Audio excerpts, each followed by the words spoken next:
Hey everybody, Nate Carter here with today's Cornerstone Connection Daily Devotional.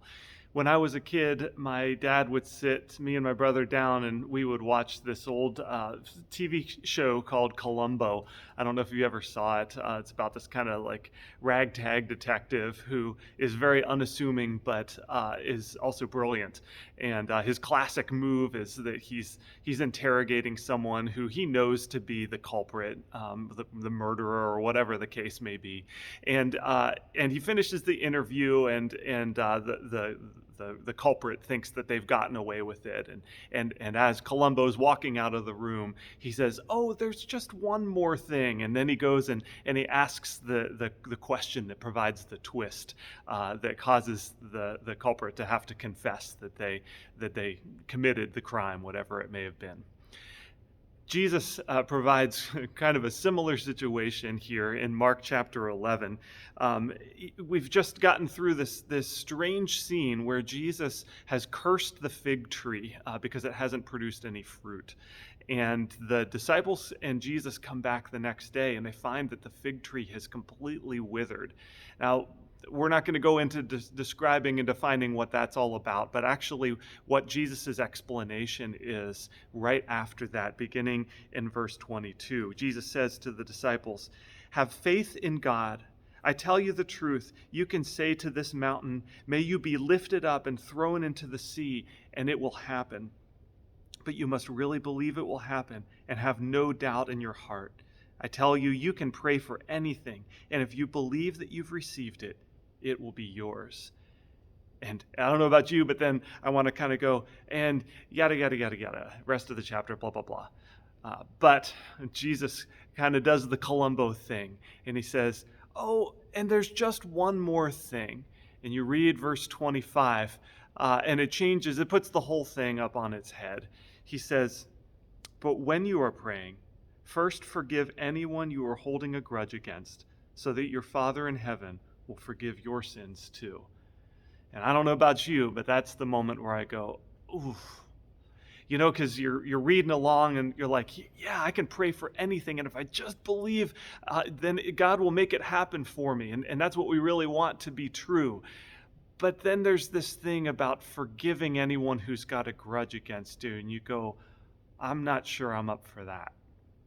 When I think about what the Christian world has to offer the watching world around us, I think the thing that we have to offer them is the gift of forgiveness, especially unmerited forgiveness, undeserved forgiveness. Because if we as Christians are known as the people that forgive those who wrong us, we are offering something that the rest of the world does not understand and is outside of their playbook. And in fact, it's what Jesus modeled himself.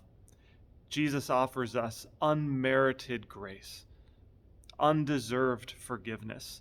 When Jesus died on the cross, he was offering us forgiveness for sins that we did not deserve.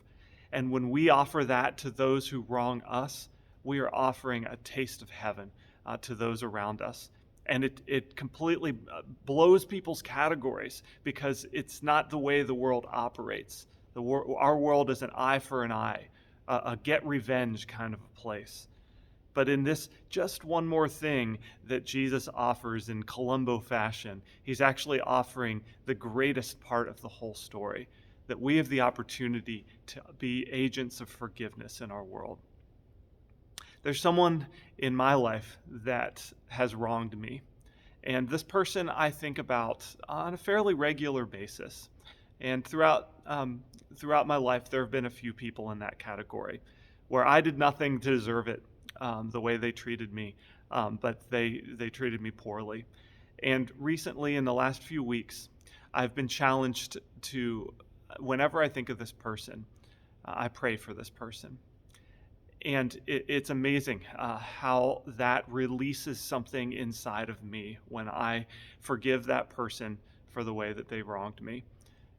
I haven't seen this person in a long, long time, and I may never have the opportunity to interact with this person again.